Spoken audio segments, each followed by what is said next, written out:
welcome to Brighton Beach. Parang gusto ko tong pagkakasunod-sunod na number. Ay, natatakot ako sa tingin mo. Masarap ng burger dito. Orderin nyo tong Hush Burger. Dito guys tayo, manonood ng mga penguins. Hello guys! I'm back again with another vlog. At ngayon po, isang panibagong araw na naman tayo dito sa Melbourne. And gusto kong share sa inyo na tayo po ngayon ay magde-day tour. And nag-book tayo ng tour. If ever kung magugustuhan itong vlog na to, nag-book tayo ng tour sa Klook. So ito po yung magiging tour natin. Yan, babasahin ko. Penguin Parade, Wildlife, and Phillip Island Day Tour from Melbourne. Okay? So ang price po nito ay 6,115 pesos. Kaya kung magugustuhan nyo po ito, yung link nasa ibaba, and also ilalagay yung code ko dito sa screen para pwede nyo magamit para magkaroon kayo ng extra discount whenever you book this kind of tour. Okay? Ngayon, let's go! Magpunta na tayo sa pick-up location dahil ala po itong parang ipipick upin kayo sa hotel, ganyan. Tayo ang pupunta doon sa pick-up point which is sa Grand Hyatt Melbourne. Okay? Ngayon, sumakay tayo ng free tram going there. So again, this is our hotel. Ibis Budget, Melbourne CBD. Harapan lang po niya yung station. Lahat ng yan free. Pasok tayo sa free tram zone, okay? Yan. Doon tayo punta sa kabilang side. Kasi pag ganun tayo. Dito pala tayo sasakay. Hindi pala doon sa side na yon. Hindi doon sa harap ng hotel natin kundi dito. Dito po sa gagawin natin na to, wala tayong kailang i-tap in at i-tap out na Mikey card. Well, again, all for free yan. Sana all. Philippines! Sana all. Ito yung pwede nating sakyan. Tram 12, 48, and 109 from our hotel.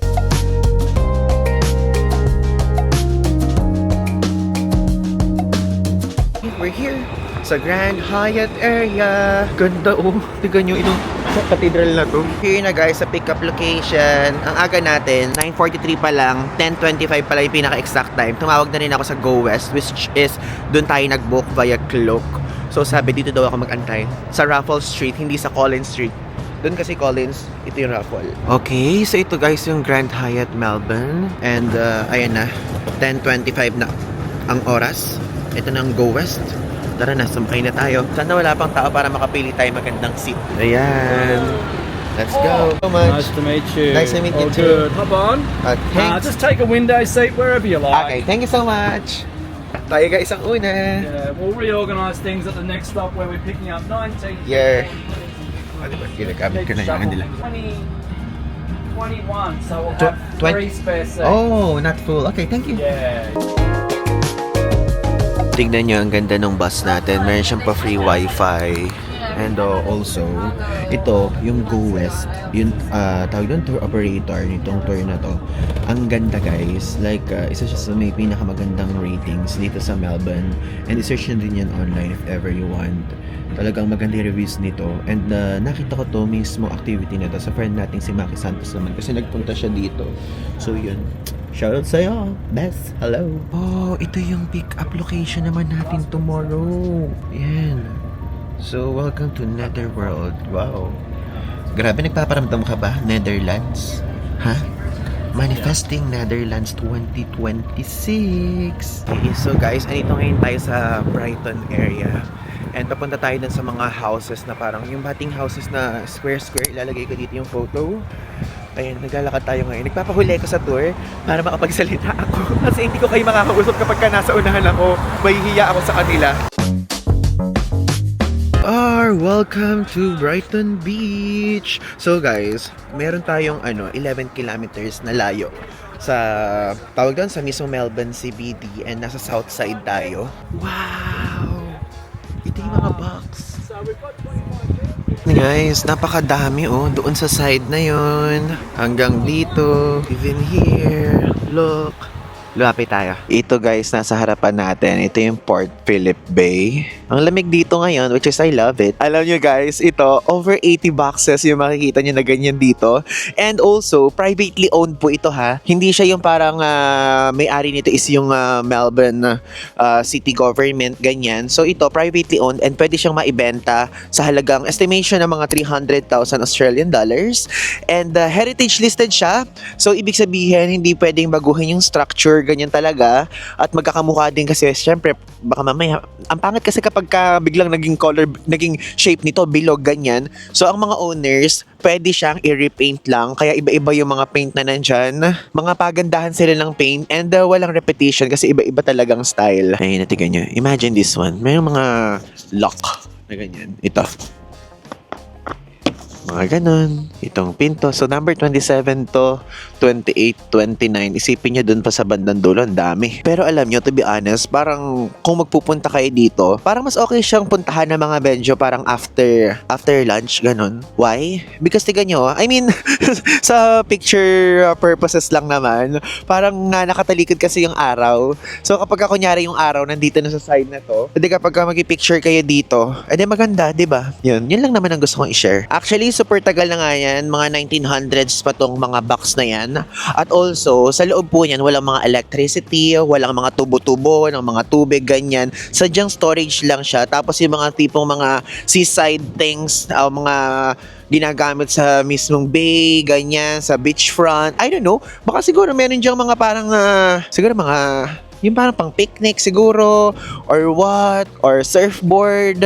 I don't know kung sino-sino may-ari niyan and also kung ano-ano mga trip nilang ilagay dyan. But ako kunyari kung meron akong ganyan, syempre ang ilalagay ko dyan yung mga pang beach things. Pero grabe, 300,000 Australian dollars. Tapos libre kayo makakapunta dito. I mean, walang entrance. So paano nila maa-ROI yun, no? But syempre, ganun talaga kapag napakayaman mo na. Kung ako si Bill Gates, bibili din ako ng isang ganyan. Yun lang guys yung makikita niya dito. At alam niyo sa mga house dito, parang gusto ko tong pagkakasunod-sunod na number 24, 25, 26, 27. Kasi medyo parang magkakakulay sila. Parang okay siyang for photo. Kasi kapag dito medyo colorful na. But dito kapag gusto niyo medyo magkaka-same color. Di ba?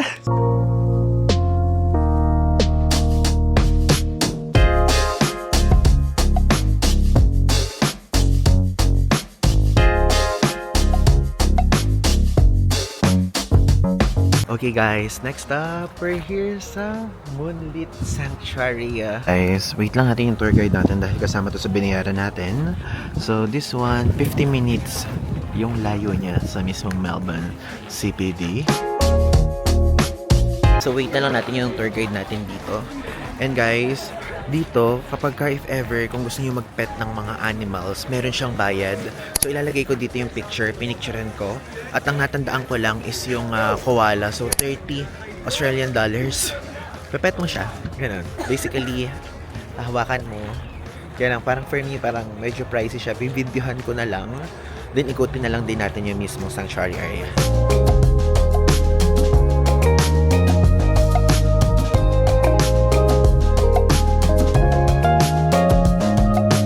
Guys, tignan nyo ang cute ng wombat.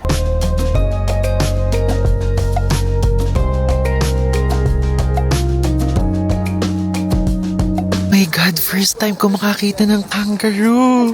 Ay! Ayan yung kangaroo, guys!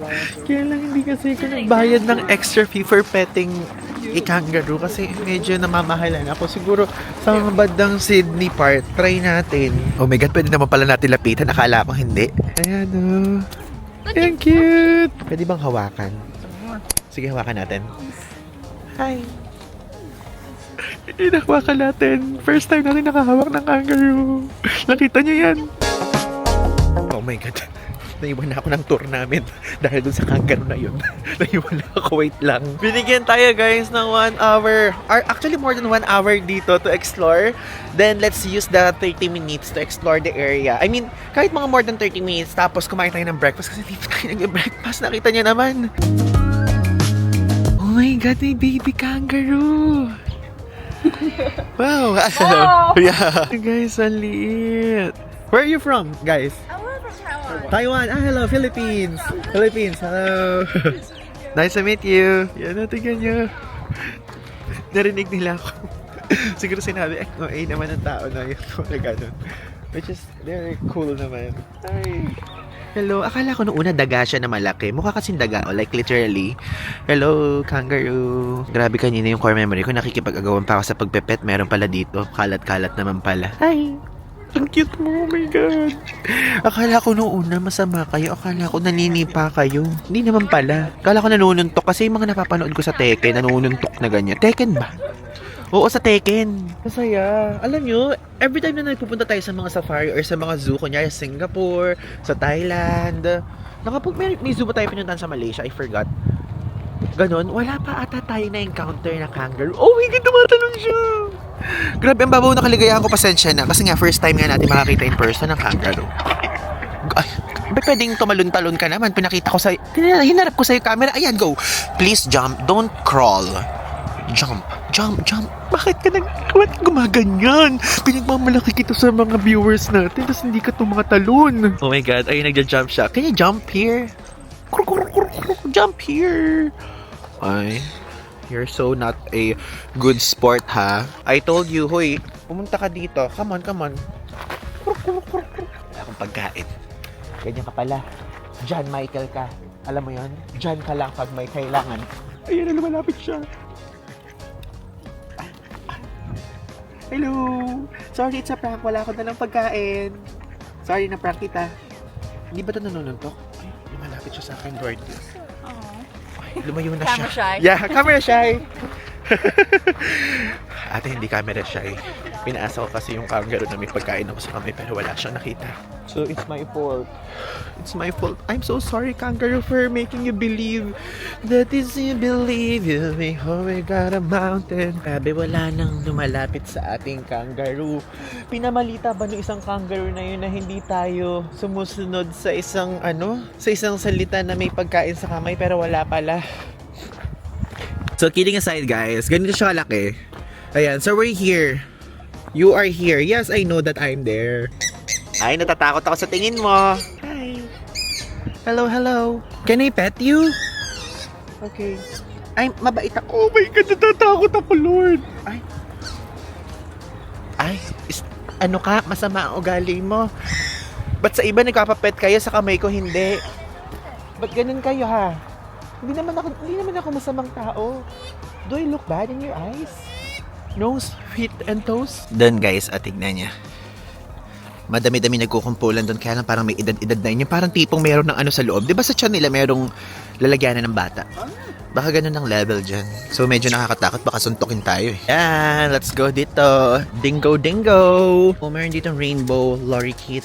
Galing, no? Pala nyo, alam ko yung mismong pangalan. Nabasa ko lang dito. Ito naman, laughing kookaburra. Tumatawa ka ba talaga? Magpakitang gilas ka, ipakita mo kung sino ka. You laugh. In 3, 2, 1. Tumawa ka. Fake news, hindi talaga laughing. Kidding aside, guys, dito sa Moonlit Sanctuary, mayroon ditong over 70 species ng animals. Pero actually, parang konti nga lang hinakita natin eh. Kasi naglipa na sila dito. Alam niyo yun, yung tipong freely sila nakakagalaw. Doon may mga area na parang may mga fence na ganyan. Pero most of them ay nakakalakad. Kangaroo yon at mga ganitong klaseng bibe. Bibe! Asang haling alam. Oh my God, ayan, nakakita na ako ng dingo! Hi!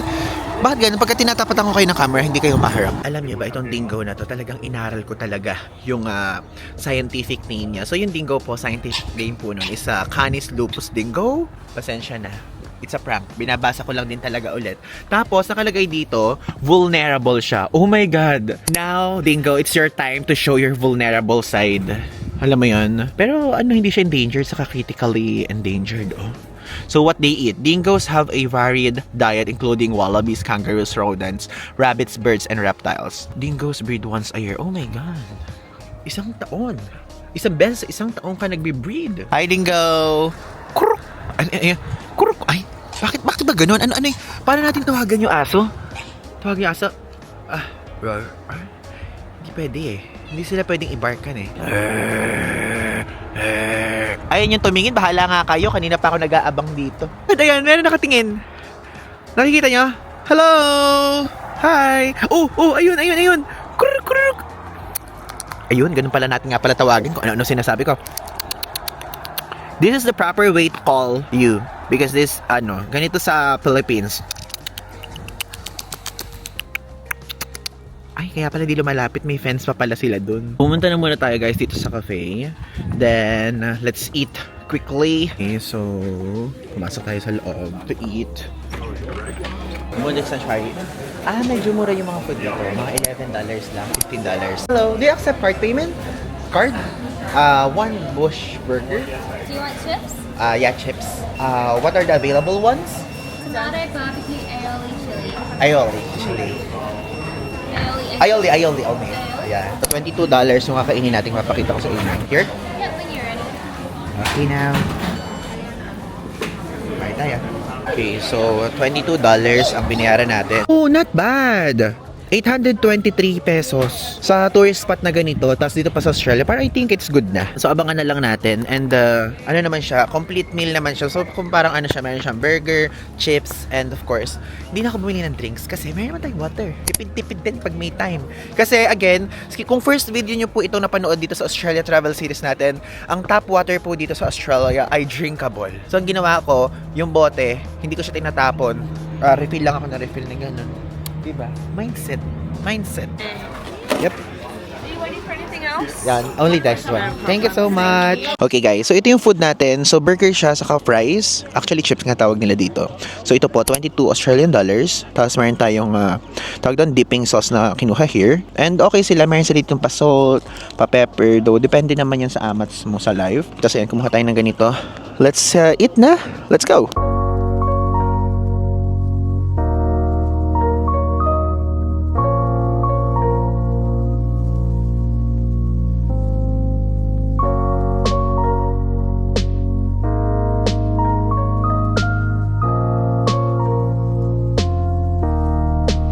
So guys, nakakain na tayo ng burger. Nakain na natin yung fries.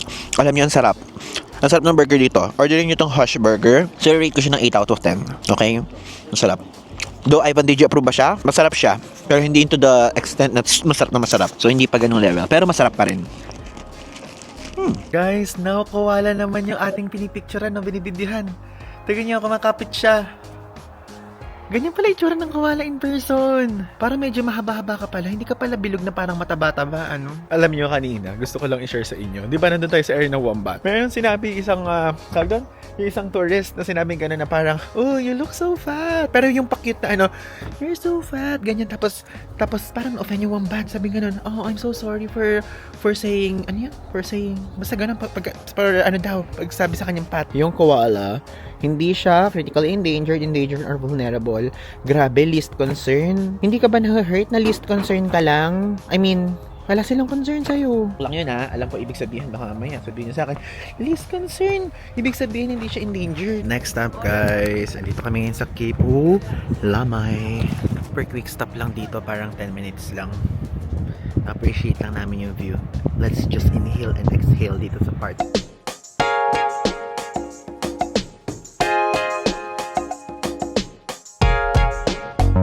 Tignan nyo guys, dito sa Australia may mga ganyan where you can refill your bottle or kung gusto nyo mag-drinking fountain things.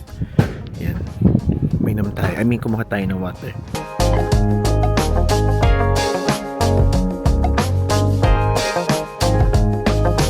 Tignan nyo guys, ginagaya ng tour guide namin yung penguin maglakad. Ganyan daw. Tapos, yung penguin na makikita natin dito, ganun ka size.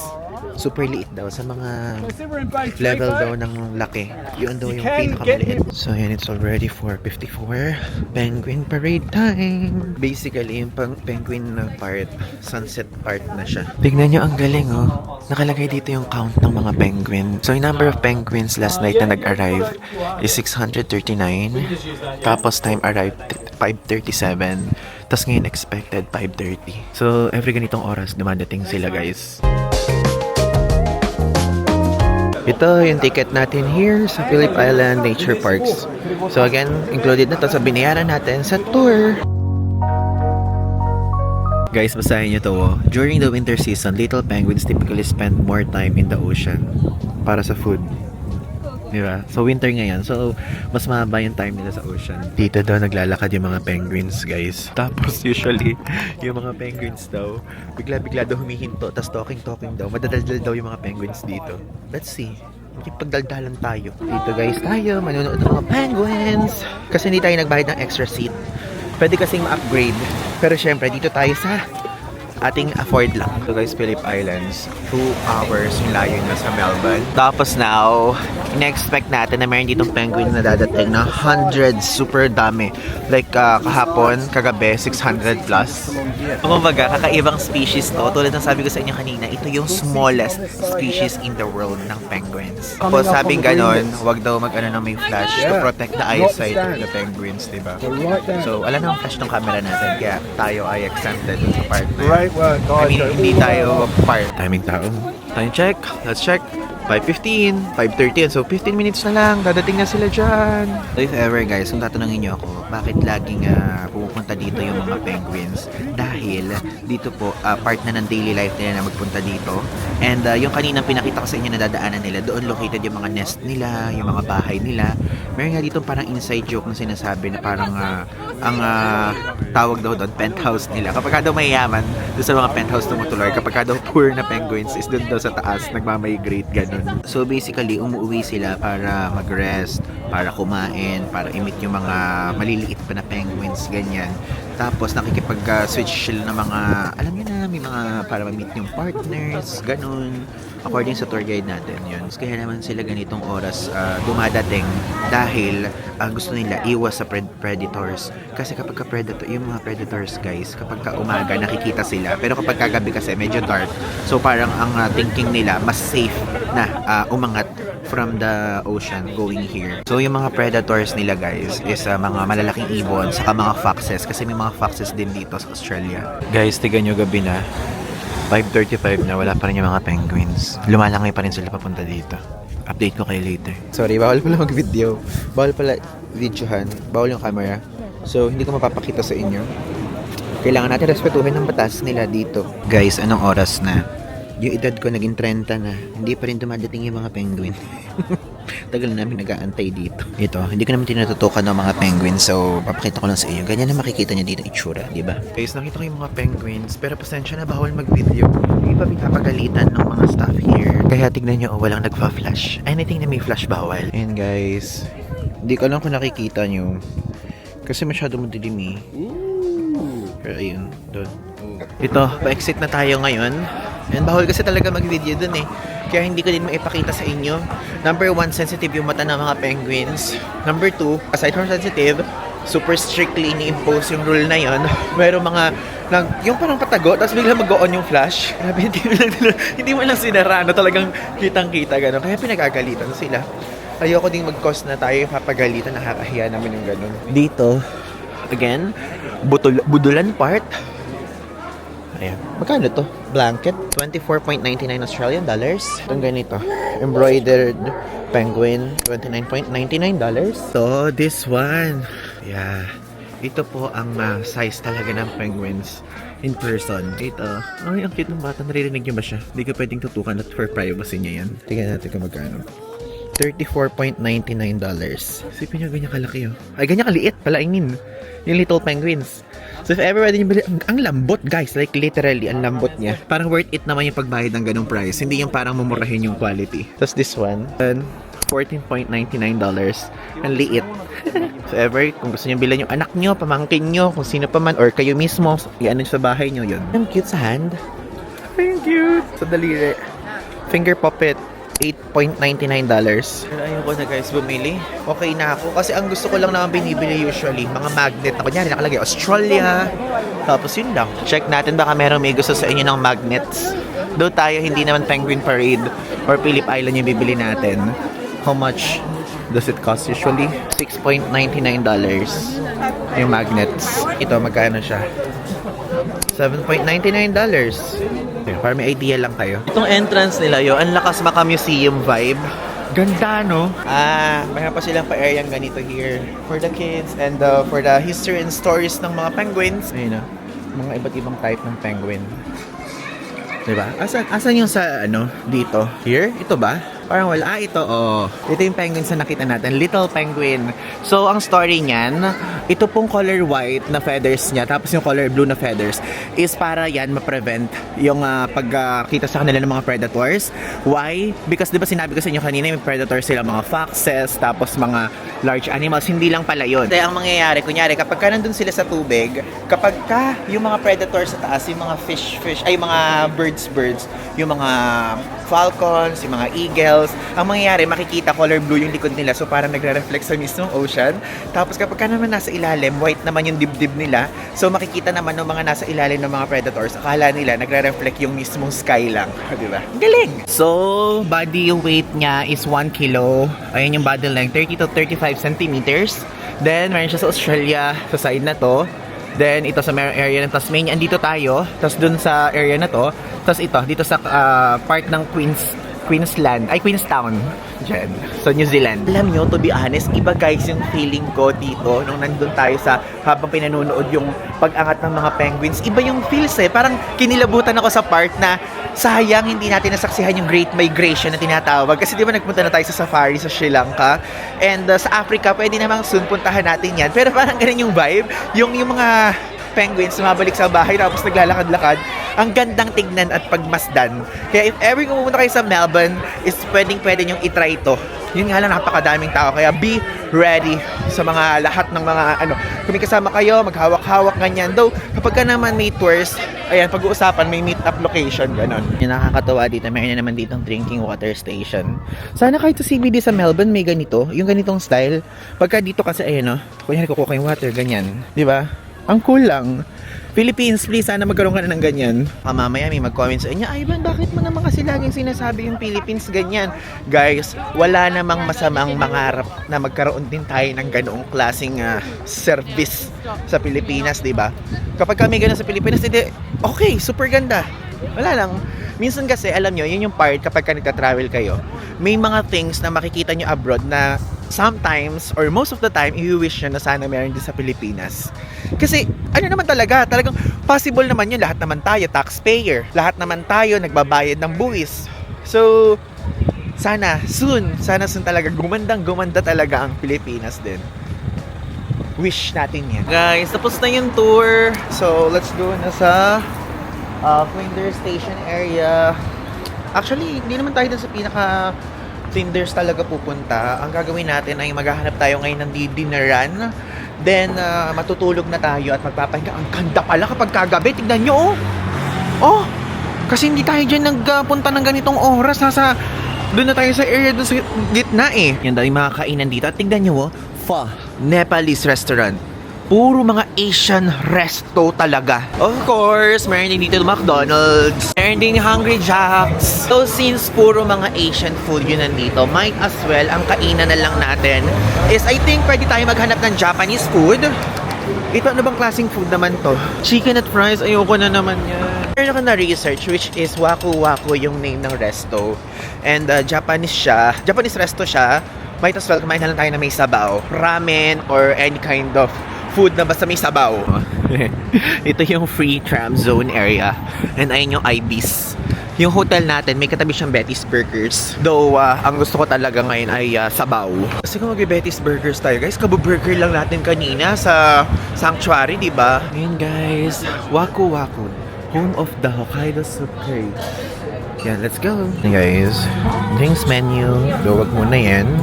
Dito na muna tayo. Winter selection. Meron sila mga ganyan talaga. Uy, not bad Ngayon kasi medyo nag-adjust na yung utak natin sa presyo ng Australia. So parang feeling natin okay na yung price. Napakita ko sa inyo. Edamame $6. Karage.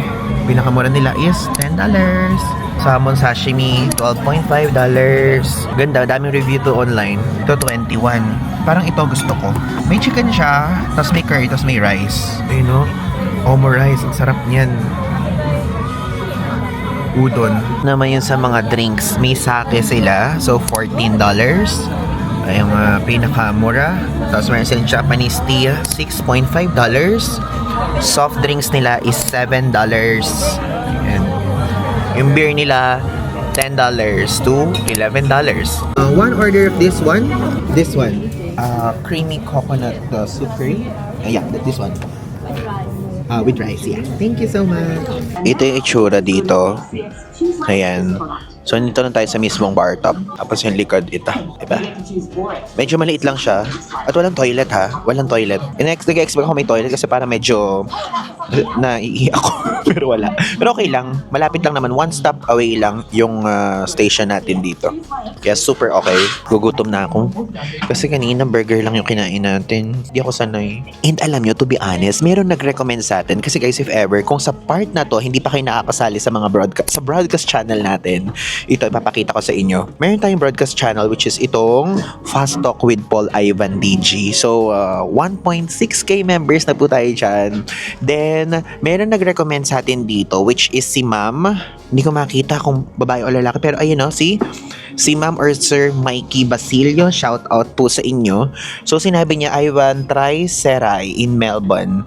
It's a Filipino resto who won Time Out's Restaurant of the Year in 2022. So sa mga susunod na araw kapag may time pa tayo at may space pa yung stomach natin, kakain tayo dyan. Like literally. $1,000 here? So you've been here for a long time? No, just Here. Yeah. Today is my third day. And I'm craving for something Japanese.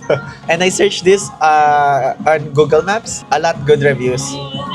Thank you. Okay guys, so now, i-share ko naman sa inyo kung ano yung mga nangyari ngayon at kung ano yung mga takeaways ko sa mga pinuntahan natin. Which is, di ba nga, nag-tour nga tayo ng Phillip Island and the Penguin Parade Tour. And also, nagpunta din tayo sa Moonlit Sanctuary. Alam nyo guys, so far wala akong regrets sa ginawa natin. Ang ganda ng mga pinuntahan natin. Yung Moonlit Sanctuary, I think one of the things na nagustuhan ko sa kanya is yung freely ka makipag-interact with the wallabies and also mga kangaroo, ganyan. Though kapag ka mga koala, hindi mo sila makaka-interact na pwede mong hawakan ganyan kasi mayroong bayad yung koala encounter. At yun yung parang sabi ko, ay, ang mahal. Okay na, videohan ko na lang. So, pwede kayong mag-ikot-ikot doon. Medyo matagal naman yung araw na bibigay sa inyo, na oras, I mean. Then, meron din nung restaurant na pwede kayo doon kumain at doon nga tayo nag-breakfast, diba? And the burger yung in-order natin doon is, if I'm not mistaken, parang $22 yung binayaran natin doon. Tapos after nun, ayan, nag-explore na tayo ng mga iba't iba pang stuff. Tapos alam nyo, yung mga boxes doon sa Brighton, gusto ko din siya. Kaya lang, noong una, akala ko may mga gagawing iba pa doon sa area. Wala. Talagang photoshoot spot lang siya. Kasi yung bandang likod nun ay talagang residential area na ganyan. Pero sikat na sikat siya sa mga turista. And kung meron kayong mga wide camera na dala, mas maganda siya. Kasi hindi ko dala-dala guys dun sa trip natin ngayon. Yung camera natin, unfortunately, for the first time, hindi natin siya nadala. So after naman nun, ang isa pa sa mga nagustuhan ko is nung nagpunta na tayo sa Phillip Island. Yung pagkita naman natin sa mga penguin, gabi siya mangyayari. So kung medyo malabo yung mata nyo, to be honest, hindi nyo siya makikita. Ako malabo yung mata ko. So hindi ko pwedeng magamit tong ganito tapos i-zoom kong ganyan kasi guys bawal. So sumusunod lang tayo sa rules. Then medyo may mga walk na mangyayari doon. So kung kunyari po kayo meron kayong kasama na family or friend na PWD or senior citizen, I think kaya naman niyang maglakad doon. Though medyo it will take time lang para makapunta siya doon sa viewing part ng penguin dahil mahaba-haba yung lalakarin ganyan. Or pwedeng mag-wheelchair para mas madali. So yun lang para lang malaman nyo kung ano yung mga dapat nyo i-expect. Then after nun, okay na, tapos na tayo. And andito na tayo ngayon. Ay, so fast! This is mine! Thank you so much! Thank you so much! It's so fast. Thank you! Ang bilis! Ayun na yung food natin, oh. Kumento lang ako sa inyo ng bahagya, tapos ayun na siya. So, meron tayong soup curry dito. May rice. Grabe sa Japan, kapag kumakain tayo, unlimited nating tinataktak yung ganyan. Pero dito, hindi pwede yon. Okay? So, let's eat! Okay, so bago tayo magsimula kumain, gusto ko muna siya i-taste test. Tapos, sasabihin ko sa inyo kung masarap ba siya or hindi. Okay? Ito siya. Ito yung itsura. Yan, ganyan siya. Okay. Ayun, sarap. Creamy talaga siya. Kasi coconut tong coconut curry. Medyo maanghang. Okay siya. Though, iba yung lasa na natikman natin sa Sapporo. Yung sa Sapporo talagang kakaiba siya. Ganyan. So kung bibigyan natin siya ng parang 7 hanggang 10. Gets nyo yun? Yun na. Okay, may tao na sa tabi ko. Pero 7 out of 10. Masarap siya. Pero parang hindi ganun kasi kano yung lasa. So ito naman guys, yung chicken naman na titikman natin. Nag-iingat ako baka kasi tumulo. Oh my god, ang lambot ng chicken. Yung chicken alone masarap. Like literally, ibang level. Sarap siya. Yung chicken niya 10 out of 10.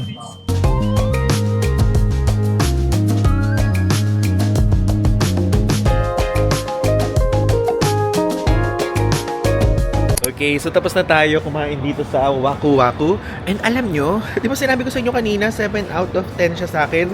Nung yung chicken, ninamnam kong mabuti, tapos pinaghalo ko dun sa curry. Wow, talaga ninamnam. Guys, parang naging 8 na siya. So okay din naman siya. Okay, akala ko nung una kasi medyo hindi magko-complement yung lasa, ganyan. Pero okay siya. So if ever kung gusto nyo pong kumain ng coconut curry na may chicken, dito kayo magpunta sa Waku Waku. One tram station away lang yan sa Ibis Budget, Melbourne, CBD.